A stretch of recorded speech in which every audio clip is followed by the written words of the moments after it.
What's going on, guys? My name is Tommy. Welcome back to the channel. Today, our coverage of Pathfinder 2nd Edition rolls right on. On Tuesday, we talked about the new Pathfinder 2nd Edition Cleric. Today, we're going to learn about the gods the clerics worship. Today, we're going to learn about the domains that our clerics can use. I'm super stoked about all this. I'm not necessarily the guy who's going to pick up the Divine Caster most of the time, but as you guys probably know, if you've been with the channel for a while, I do love the lore of Pathfinder's deities. And hey, if you'd like to check out some videos, every Wednesday we put out deity lore right here at Wednesday Afternoon Worship. Real quick though, this episode of your Pathfinder 2nd Edition preview content was brought to you in part by Josh King. My friend, thank you so much for your time and support. Now let's dive in. So in Pathfinder 1st Edition, deities and domains and stuff were what made the cleric special. A cleric of Sarenrae, for example, would be much more associated with fire than, say, for example, a cleric of someone like Gozra.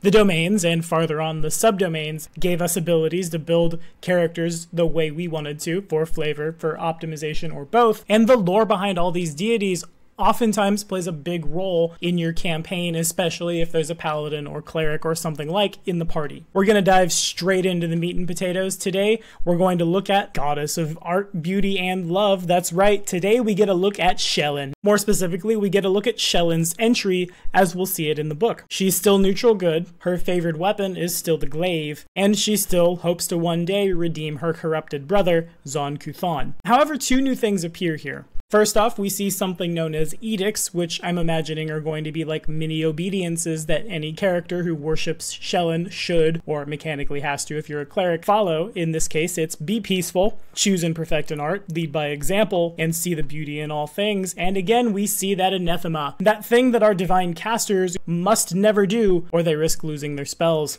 Shelyn specifically, you must not destroy works of art or allow one to be destroyed except to save a life or in pursuit of greater art, which really sounds like the path for an evil serial killer type of character, but that's neither here nor there. Refuse to accept surrender or strike first. To quote Paizo, your choice of deity is essential when determining what type of cleric you play. A free-spirited and optimistic Desnan cleric, a tyrannical and scheming Asmodean cleric, and a self-reliant, perfectionist Auroran cleric all relate to the world in different ways. We wanted to reflect this with a variety of character customization options based on deity. We've included a chart that indicates each deity's areas of concern, alignment, and the alignments allowed for their clerics, type of channeled energy, signature skill, favored weapon, domains, and spells. And here we see another table. Shelyn, of course, remains the goddess of art, beauty, love, and music. She's neutral good, but her clerics can only be lawful good, neutral good, or chaotic good. They can no longer be neutral. This is definitely a big change. I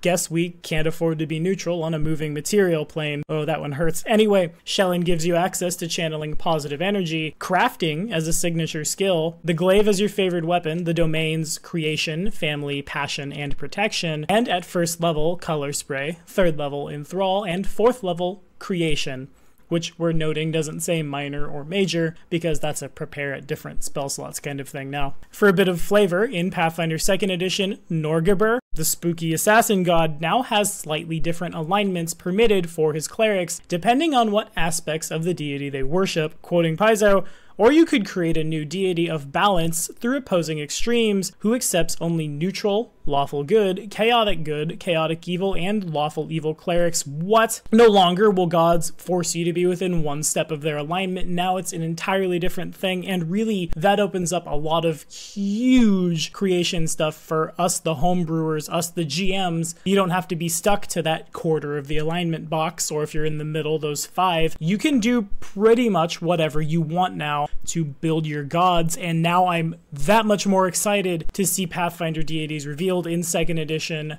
because that's huge. In a further bit of information, quoting Paizo, for instance, Lamashtu may be an incredibly evil deity of nightmares, but she's also a deity of the wild fecundity of the abyss, so she allows her clerics to choose negative or positive energy when channeling. Now, normally, Lamashtu's a chaotic evil goddess. Normally, a cleric of Lamashtu would be channeling negative energy unless they were chaotic neutral, then they would choose at first level. Now it's whatever, whenever, which not only mechanically is a lot more powerful, it also makes it a little more viable in a lot of parties to worship that evil deity. So now playing a Cleric of Lamashtu doesn't take away the channeling of positive energy, which honestly opens up a lot of roleplay avenues for why good aligned clerics or paladins might be in a party or working together with an evil aligned Cleric of Lamashtu, because now at least they have something in common. Paizo notes that none of the core deities worshipped in the Inner Sea that are good will allow you to channel negative energy, but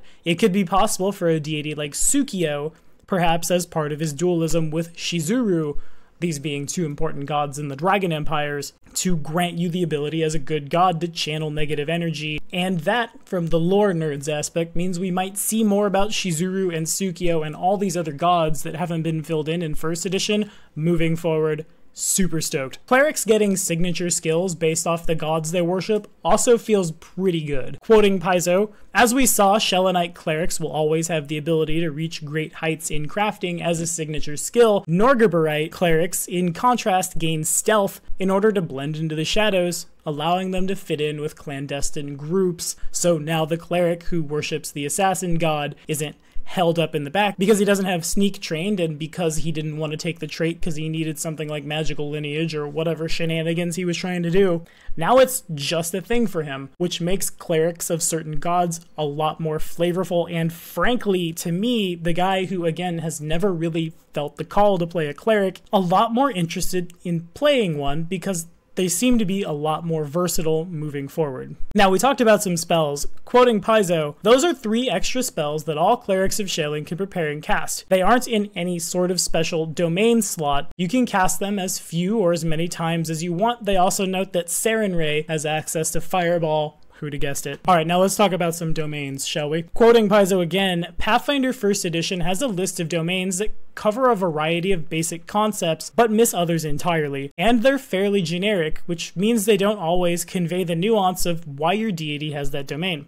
A great example of this was the Death domain and all its undead spells that don't really fit with Pharasma, the goddess of death who hates undead. One of the earliest and coolest innovations to domains in Pathfinder appeared in the Advanced Player's Guide, where subdomains altered domains to add that nuance. In the playtest, we're bringing that sort of flexibility right away. Each domain has a basic power and an advanced power. And because domain powers work as spells, creating a new domain that's perfect for your world is as simple as adding 2 spells. This allowed us to include significantly more domains in the game and will allow us to expand to even more domains with ease. So basically what I'm taking from this is subdomains will not be a thing in Pathfinder 2nd edition. Instead, we're just going to have a lot of domains. And in all of their kindness, Paizo has given us a list of new domains that don't share a name with any of the old domains. Some of these names you might even recognize from subdomains. So far, we're looking at ambition, cities, confidence, creation, dreams, family, fate, freedom, indulgence,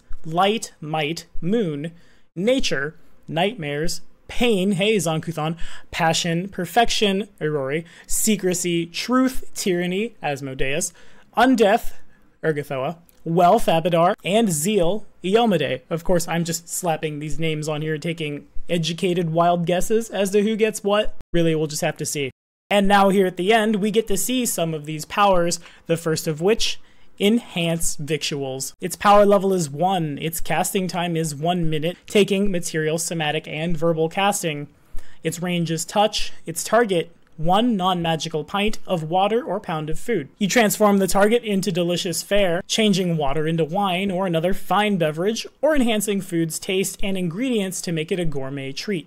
The transformation also attempts to counteract toxins in the food or water. If you have spell points, you can add an additional pint or pound for each additional spell point you spend. The feast vanishes if not consumed. Heightened +1 indicates that you increase the initial and additional pints or pounds by 1. Quoting Paizo, "So if you're a cleric of Caden Kalian, Kirk, I hope you're watching, or Ergothoa, you're going to be able to party in style. Since powers are automatically heightened as you gain levels, that means for just 1 spell point, a 7th level cleric can make enough gourmet food for the whole party to have a meal, and they'll be able to throw a banquet to serve an incredible number of guests if they pour plenty of spell points into it during downtime. This is all with only 1 minute to prepare.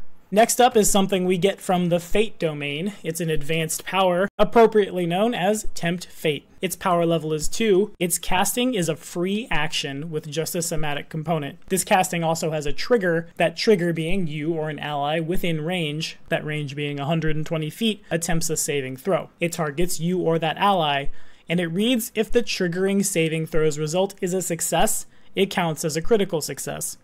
If it's a failure, it counts as a critical failure. And the critical failure can't be reduced by abilities that usually reduce critical failure, such as improved evasion. If the triggering ability did not have both a critical success and critical failure condition, Tempt Fate fails and your spell point is refunded. How kind of you, Paizo. This seems to be one of those things that you might take sometimes, because sometimes it might be good, but sometimes it might be bad. Honestly, I hope the Fate domain lands on some kind of evil trickery deity so we can charm people, and then when we know they're walking into the ambush where the charm spell would fail, and we know one of their saves is bad, we turn that failure automatically into a critical failure. Last thing for you today is 2 of Shellin's powers. One of them's for combat and one of them's for not. The one for combat is known as Unity. Its casting time is a verbal reaction, so we can do this once a round. Its trigger, you and one or more allies within range are targeted by a spell or ability that allows a saving throw, and it says that you allow your allies within range, that range is 30 feet, to use your saving throw modifier instead of their own. Each ally decides individually which one they want to use, but that's pretty good if you're the cleric who knows how to optimize and you're in a party with people that haven't so much, or if you're in a party with a bunch of rogues, or in Shellin's case, painters. Since they don't have the best will saves in the world, probably, boom, they've got it. At power level 2, yeah, I can dig it. Lastly, today we have Artistic Flourish. Its power level is 2, its casting time 10 minutes, requiring material, somatic, and verbal components. Its range is touch, you target one item or work of art, and its duration is 24 hours. You infuse the target with artisanal and artistic vision. Its quality increases to match your proficiency rank in crafting to a maximum of expert. The target is a beautiful and impressive piece, but the effect is obviously temporary, so it can't be sold for more than normal. This doesn't allow you to use the target to craft a magic item that requires the new quality or perform any other task requiring a permanent item of that quality. When this gets heightened to 4th, if you spend 1 additional spell point, the maximum quality increases to master, and once you hit level 8, spend 2 additional spell points, the maximum quality increases to legendary. Okay, so there you go. Eventually we will hit legendary. Quoting Paizo, not only is Artistic Flourish a great way to express your character's inner artisan, but it can also be of great use in a pinch when you could really use a very specific tool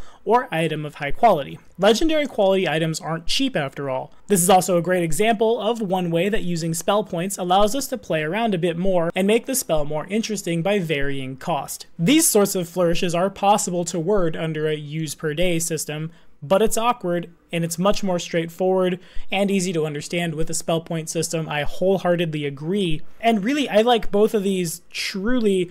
I'd really like to know exactly which granted domain grabs me Unity, because I may not necessarily worship Shellin with a cleric, but I definitely like that Unity power because that's really good. There's a lot of fun, flavorful stuff going on with the clerics of Pathfinder 2nd Edition. A lot of it's really new mechanically, and through the mechanics it can be stretched to be also new from a lore aspect. Really, I'm super digging it. Clerics were probably one of my least favorite classes in Pathfinder 1st Edition because divine spellcasters that aren't druids really just aren't my thing, but going into 2nd Edition, I have to say I'm really excited. But what do you guys think about all this new crazy information we've gotten? Are you stoked? Is it a little too much? Most importantly, are we still excited out there for Pathfinder 2nd Edition? Let me know about it in the comments below. We'll keep the conversation going. Don't forget, guys, our Doomsday Dawn giveaway is live right now. 6 lucky subscribers to Black Dragon Gaming will run through the Doomsday Dawn adventure, the first ever published adventure for Pathfinder 2nd Edition, right here on the channel. To learn more about that giveaway, follow this card right up here. And remember that patronage, in addition to granting you an extra entry in the giveaway, may also mean that more than one group can run through this thing on the channel. The higher and higher my patronage gets, the more and more time I can devote to everyone's favorite game. Speaking of everyone's favorite game, all you fans of Pathfinder 1st Edition out there, we're throwing a tournament in honor of 10 years of a wonderful RPG. I need 16 subscribers to roll up the most brokenest drow nobles and centaurs and all these other crazy races that you haven't been able to play before for a little bit of blood sport in the name of Paizo Productions. For more information about that, follow this card right up here. Our Patreon, as always, is in the description. Be sure to like and subscribe for more videos. The next episode of your Pathfinder 2nd Edition preview content drops next Tuesday.